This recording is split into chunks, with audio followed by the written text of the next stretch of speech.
Titan as Micah brings a message. I know. Counts it.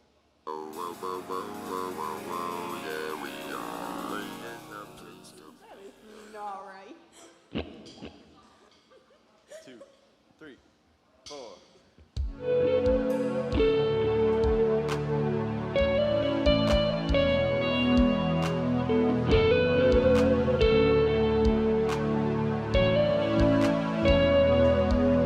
One more sip, one more exhale, as our Father may lead.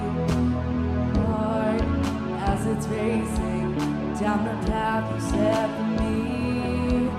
When the road feels unending, there's a promise you reveal. When these days leave me empty, you sustain me even still. With every breath, you are reviving these wounded lungs. You keep me going when I can't run. God be my strength till the work is done. Done. Oh, I won't let the race overtake me. Won't let anxiety phase me. Whatever comes, count me in. Count me in. Oh, even when my legs are weary, I'm not gonna give up that easy. Whatever comes, count me in. Count me in. Count me in. Count me in. Count me in. Count me in. I trip up and you catch me, then you lift me up again. You direct every footstep, you are with me to the end. With every breath, you are reviving these wounded lungs. You keep me going when I can't run. God, give me strength till the work is done. Done. Oh, I won't let the race overtake me. I won't let anxiety phase me. Whatever comes, count me in. Count me in. Oh, even when my legs are weary, I'm not gonna give up that easy. Whatever comes, count me in. Count me in. Count me in. Count me in. Count me in. Count me in. Oh, I won't let the race overtake me. Won't let anxiety phase me. Whatever comes, count me in. Count me in. Oh, even when my legs are weary, I'm not gonna give up that easy. Whatever comes, count me in. Count me in. Count me in. Count me in. Count me in. Count me in.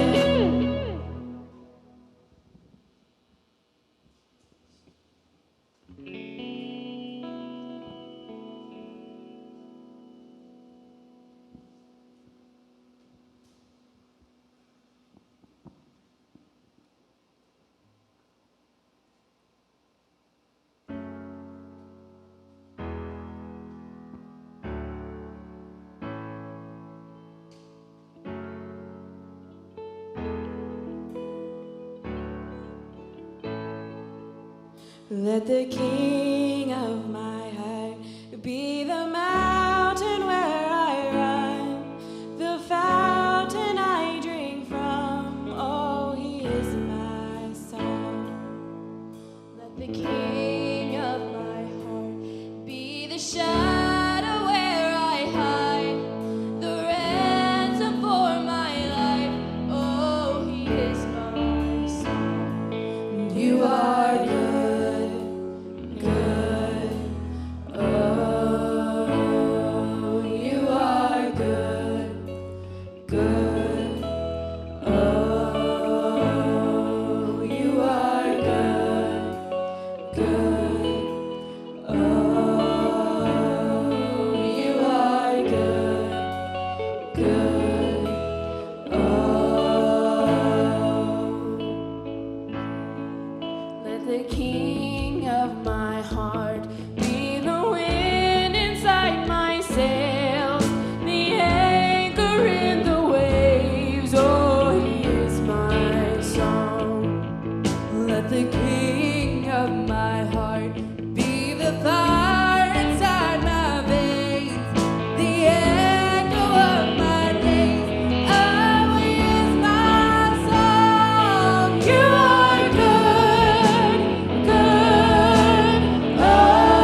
Dear Heavenly Father, thank you for bringing us together, Lord, tonight to worship under one name, Lord.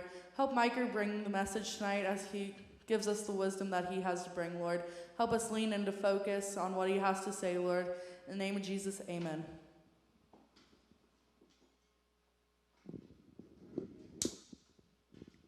All right, everyone stay up here. Don't grab your chairs just yet. Not yet. All right, I need 3 volunteers to come up here with me. 3 volunteers. All right, Dalton, you're one. Who else wants to do one? Non-band people. So Dalton's one. Who else? All right, Chuck, come on up. And Hope, you want to come up? All right. Let's do 4. Let's do 2 girls and 2 guys. So which other girl that's not in the band would like to volunteer?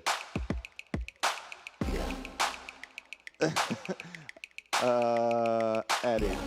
Come on up, Addie. All right, we got to do this quick. So you guys stay and kind of spread yourself. Dalton, you be here. You be there. Hope you be there. Addie, you be on the end there.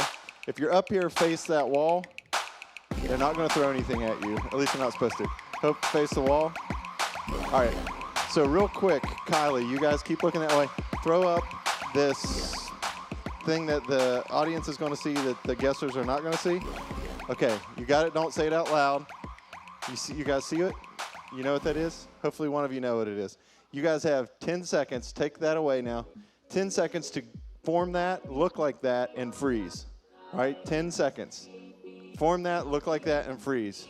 10, 9, 8, 7, 6, 5, 4, 3, 2, 1.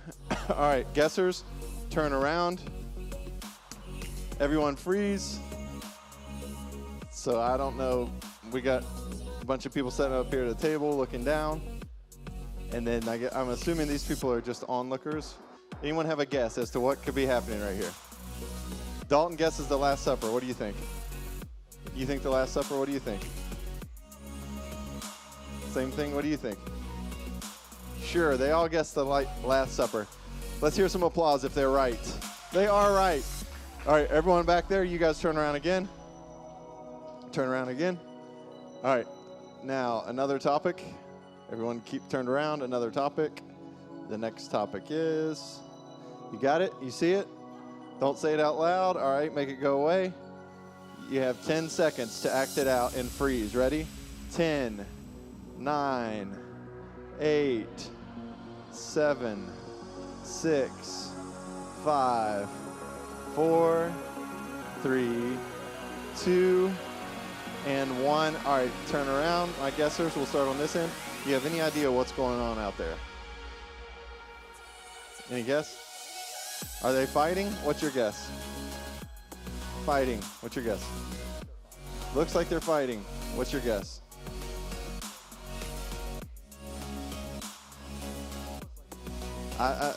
These people are in it. What do you think?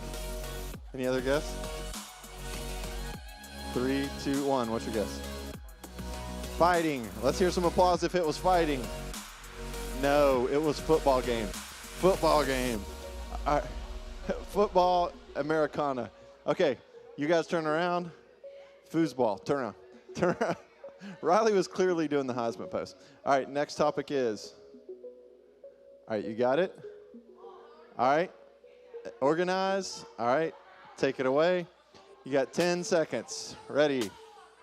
10, 9, 8, 7, 6, 5, 4, 3, 2, 1.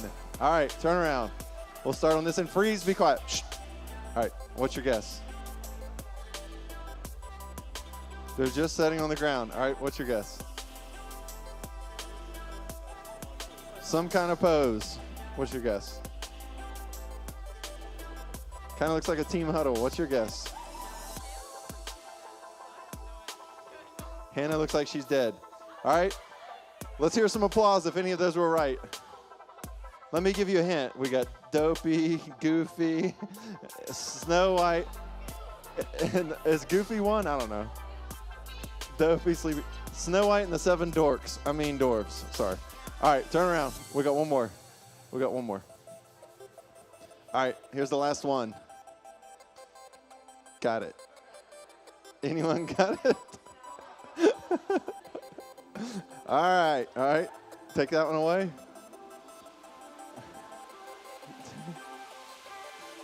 One person be the one person, everyone else be trees. Ready?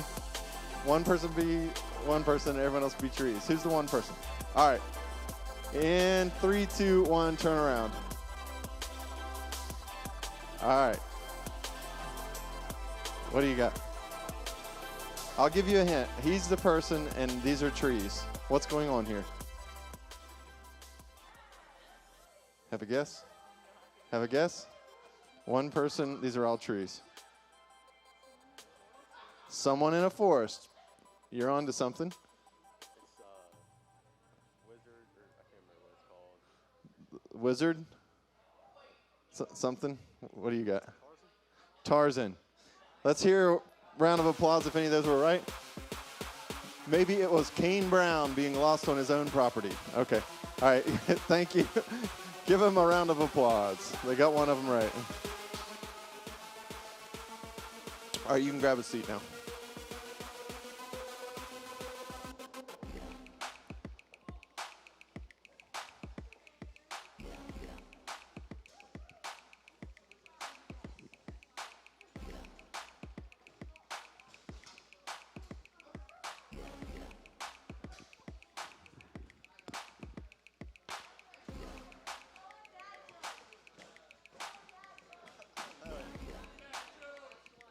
Dad joke. What's red and bad for your teeth?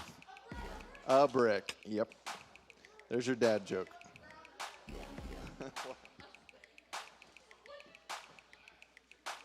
What's brown and sticky? A stick. All right. All right, so for those of you who were playing the game, what made the game challenging? Nobody listening. For those of you that were guessing, what made the game challenging? What did you say, Dalton? No one knew what they were doing. All right. Raise your hand. All right, everyone zone in. Everyone zone in. All right. Raise your hand if you're one to make quick decisions. Raise your hand if you like to have time to make decisions. Raise your hand if you get anxious when someone forces you to make a quick decision. All right, so we're all a little bit of all of those things. For myself, usually the more important the decision is, the more I tend to procrastinate. Like if it's just something that like sometimes people would commonly have a hard time making decisions. I like to make decisions left and right. But when it's like big decisions, I tend to not only ponder or I just like block it out, like way block it out. And sometimes that's bad because recently our internet, I won't say who they are, but like we knew like since the whole shutdown thing that we were getting overage charges. I thought we had unlimited internet. Apparently it didn't. And I just kind of like avoided it. And guess what happens with overage charges when you avoid them? They get more. And then they stack up and they stack up. And eventually you have to come to terms with them. So the thing I knew I needed to take care of that I didn't, I should have taken care of that. And it would have saved us some money. My dad always told me that you're a reflection of those you hang around. Who has ever heard something in that nature? You become those you're around. Their choices are your choices. Their mistakes are your mistakes. And I always thought, no, Dad, that's not how it works. I'm an independent thinker. I can do my own thing. And that was great until I found myself in Fairmont in a parking lot in a fight with everyone else in the parking lot because the two guys I brought, yes, I did end up hitting someone with my car and almost losing my license because the guys I brought with me started a fight, and they were with me. So guess what? People came and got me and said, hey, the guys that are with you are in a fight. I walk outside, people start fighting with me also. And that's how it goes. So when your parents tell you something in that form, listen to them because, like my grandpa used to say, I've been there, man. I know what the score is, which is an old man's way of saying, I know because I've been through that, right? Raise your hand if anyone older than you has ever given you wisdom. It should be all of you because that's kind of what my job is each week, week in and week out. But this week, we're going to talk about putting that wisdom into practice. putting that wisdom into practice. Here's a quote from Get Wisdom. It says, "This is a difficult but real truth we must face. Negative feedback is not easy to handle, no matter how thick-skinned you might believe yourself to be." Negative feedback is not easy to handle, no matter how thick-skinned you might believe yourself to be. Who likes negative feedback?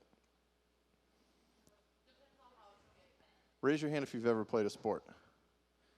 Now leave your hand up if your coach has ever given you negative feedback. That was all. That was all of us, right?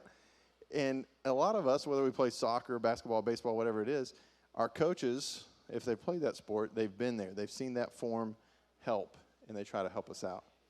But here's an inconvenient truth. We tend to find the answers that we're looking for, right? So if Gail and Hannah are having a debate, and Gail's on this side of the argument, and you're on that side of the argument, you can Google whatever and find it. You can Google whatever and find it. Then you can both stare at each other and scream at each other and say you're right because someone on the internet has a different opinion. And then it'll just lead to you guys hating each other and being mad at each other, and it won't solve a thing, right? How many people have seen that happen in your friend group, in your world, in your school? It happens a lot, right? So what is truth? What is wisdom? And how do we put that into practice? I think David talked last week about where we find that wisdom. He talked about in the actual Bible. Sounds cliche, but he talked about how we do that and how we find those answers, and we're going to talk about that again today. Do you remember the man that we talked about 2 weeks ago when I spoke about wisdom? Who was the wisest man? Solomon, right? God said he would be remembered as the wisest person on the planet. Today we're going to talk about his son. Does anyone know who his son is? No? Rehoboam is his son. He's not remembered for being very wise. Let's find out why in 1 Kings 12, where it says this. 1 Kings 12, verses 1 through 5. It says, "Rehoboam went to Shechem, for all Israel had gone there to make him king. And the whole assembly of Israel went to Rehoboam and said to him," now this is everyone, right? This is the general consensus of the people. They say, "Your father put a heavy yoke upon us. Now lighten the harsh labor and the heavy yoke he put on us, and we will serve you." Rehoboam answered, "Go away for 3 days and then come back to me." So the people went away. So he said, "I got to think about it," right? The father was harsh. He had people build a lot of things, do a lot of things that were beneficial for the kingdom, and they've all come together and basically said, "We need a break," right? So Solomon died. His son was the next in line to become king. His dad, being the wisest man, he probably felt a little bit of pressure to live up to that. But as a tendency, who has ever thought that you are smarter than your parents? Don't put this on live stream because I don't want anyone's parents to watch this. But let's be honest. I'll give you a second to be honest. Who's ever thought you were smarter or wiser than your parents? I see people looking to make sure they're not on there. All right. So he didn't answer the people right away. He went away for 3 days.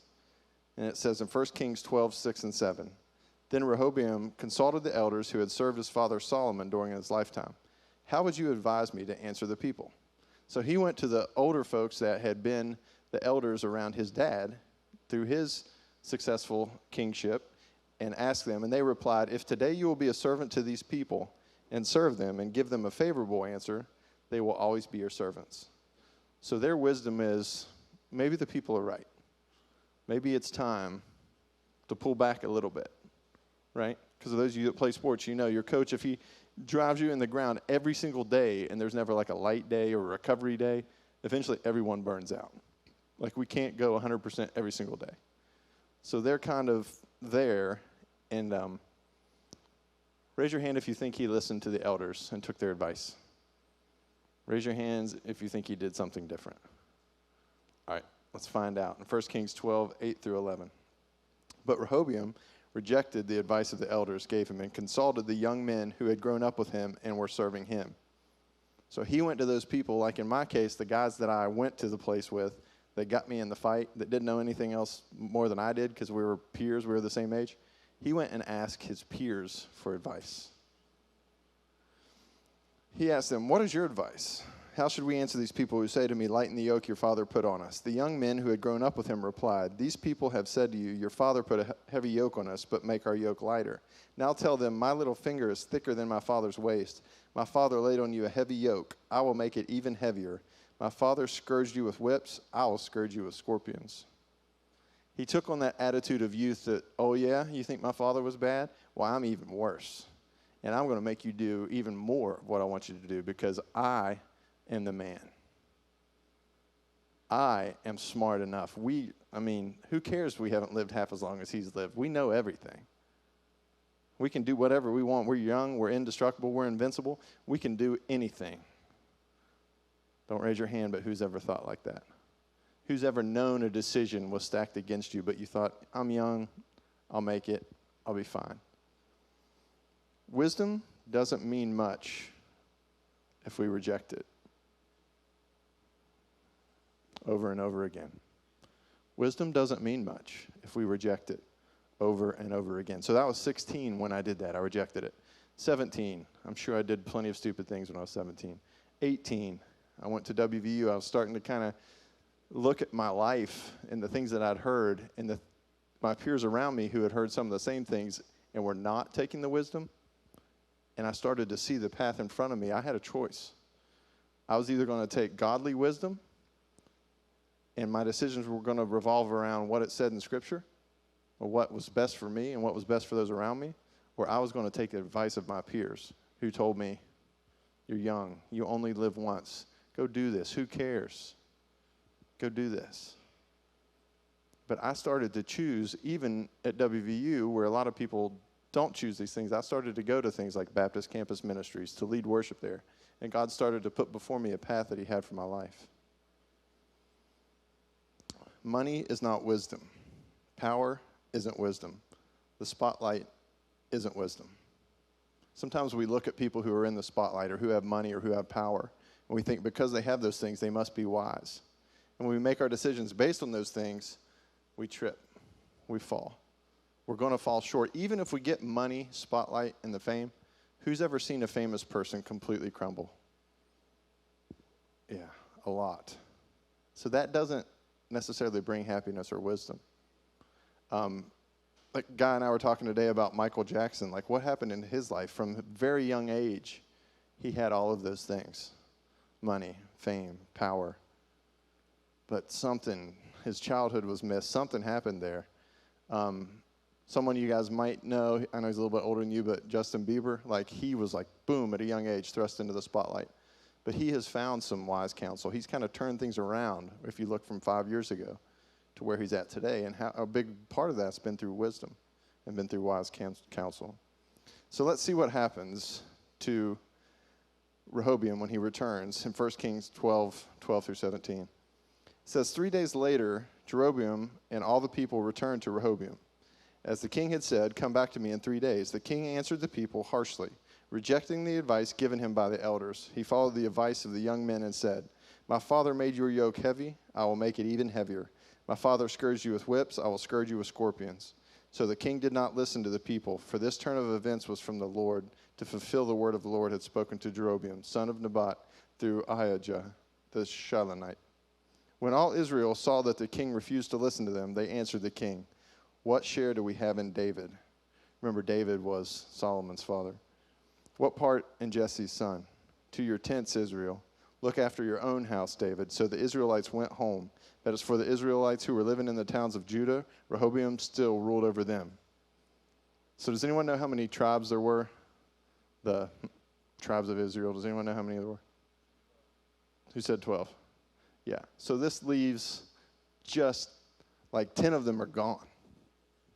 He ruled over all 12, and they just left because he didn't listen to wisdom. Right? So what we have, even though God gave it to us, and he gave us the wisdom and the direction for it, it can easily be taken away by men when we don't listen to the wisdom of God. Not listening to wisdom could cost you your life. It's hard to hear wisdom when it's not what you hoped would be said. Like I said before, we find what we're looking for. That's why it's so important that we set our heart on true wisdom that comes from God and God alone. Because if I'm looking for money, if I'm looking for fame, I will turn my back on true wisdom. Because we know that the love of money is the root of all evil. Money in itself is not evil, but the love of money is the root of all evil. So I have two decisions: to do what God's asked me to do, or to turn my back for the love of money and choose evil. And always, when we do that, it leads to destruction. I'm about ready to conclude here, but in the midst of everything going on in our world, my heart is that our country would turn towards true wisdom, which only comes from Jesus Christ. And we've seen some examples from that in the past. We've seen some powerful and strong leaders who have turned their hearts towards true wisdom. One example of that was Martin Luther King. This was in 1967. Think about these words from 1967. If this was followed then, and this was followed now, how different would our world be? This is from Martin Luther King's speech that was titled, Where Do We Go From Here? It said, I'm concerned about a better world. I'm concerned about justice. I'm concerned about brotherhood. I'm concerned about truth. And when one is concerned about that, he can never advocate violence. For through violence you may murder a murderer, but you can't murder murder. Through violence you may murder a liar, but you can't establish the truth. Through violence you may murder a hater, but you can't murder hate through violence. Darkness cannot put out darkness. Only light can do that. What I'm saying today is that we must go from this convention and say, America, you must be born again. So I don't have a political message that's going to turn things around. I don't have an intellectual message that's going to turn things around. I, in my own strength, have nothing for you. But where I found my strength and where I find my strength is through a relationship with Jesus Christ. If you were there Sunday morning, Pastor Robert talked about being connected to the vine. So I'm not here to convince you of anything, JR. Because if I can convince you, the person sitting next to you can convince you to leave it. I'm here to introduce you and everyone else to Jesus. And then you, Kelsey, no matter where you're at, can call on him. Just like when I found myself at WVU, I'd heard a lot of different things from a lot of different people. But when I stopped, when I got alone and I looked up and asked God for answers, invited him into my heart and into my life, I found wisdom. That's what I want for you. Thank you guys for being with us this week. We will see you next week on the live stream.